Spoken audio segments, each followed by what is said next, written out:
Alors, je vous présente le Tarot of Dreams de Ciro Marchetti.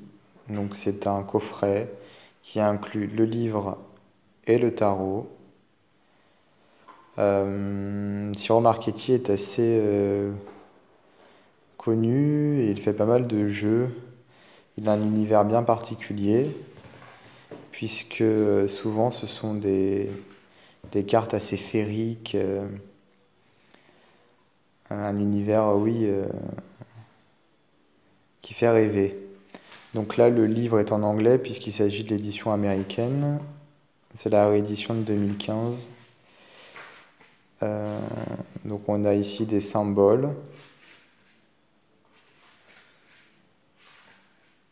Ensuite, on a la signification des cartes.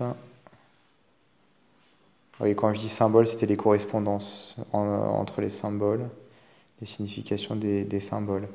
Ensuite, on a les cartes mineures.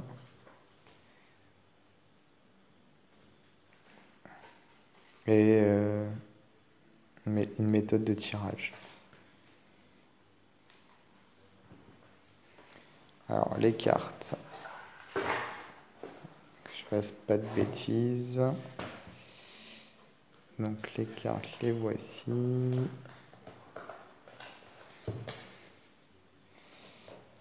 Alors, je vais les prendre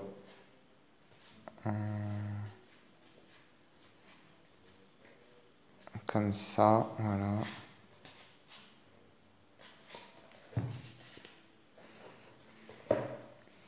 Et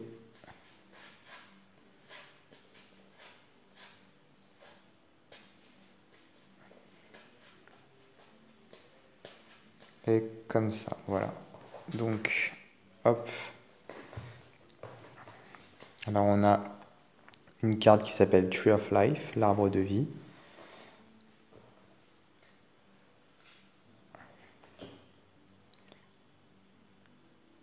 Alors, on a ici une lettre hébraïque pour chaque carte et puis un symbole qui peut correspondre à une planète ou à un signe astrologique. Donc, comme je le disais, c'est un univers féerique bien propre à l'artiste.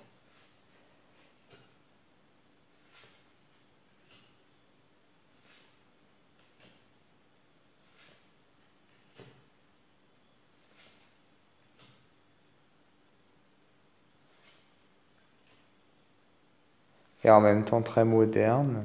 C'est-à-dire qu'on y retrouve euh,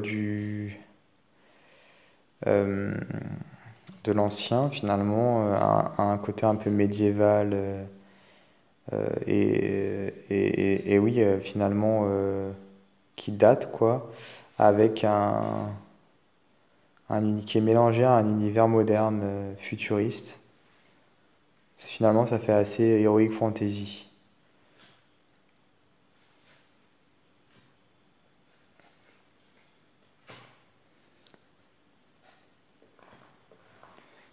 Donc voilà pour les arcanes majeures. Et les arcanes mineures.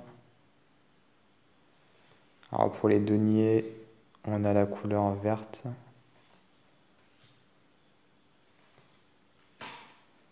Et toujours le même fonctionnement, sauf que là on n'a pas les lettres hébraïques, on a des planètes, des signes astrologiques en haut.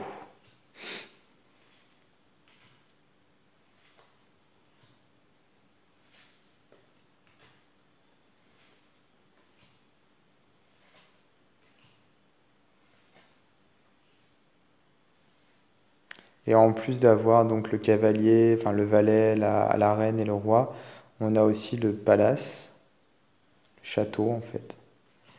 Donc pour chaque série, ce qui rajoute 4 cartes. Et avec la carte arbre de vie, ça rajoute 5 cartes à un jeu classique. Euh, donc on n'est pas à 78 cartes, mais on est à 83 cartes.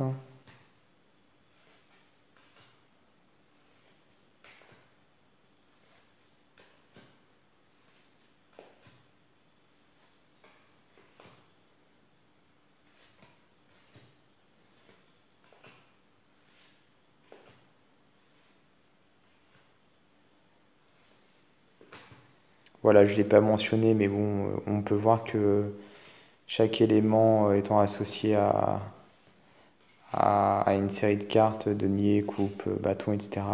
Une couleur également est associée à l'élément en question, ce qui est logique. Et donc la dominante de teinte de la série en question est forcément de la couleur de l'élément correspondant. Là, le rouge pour les bâtons.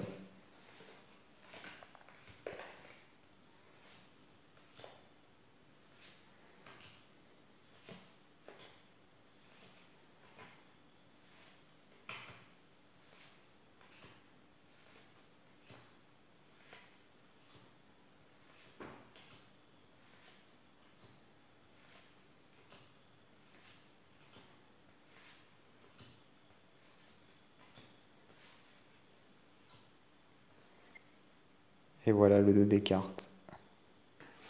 Avec une qualité tout de même assez bonne, hein, puisque les cartes sont vraiment épaisses. Donc ça, c'est un plus.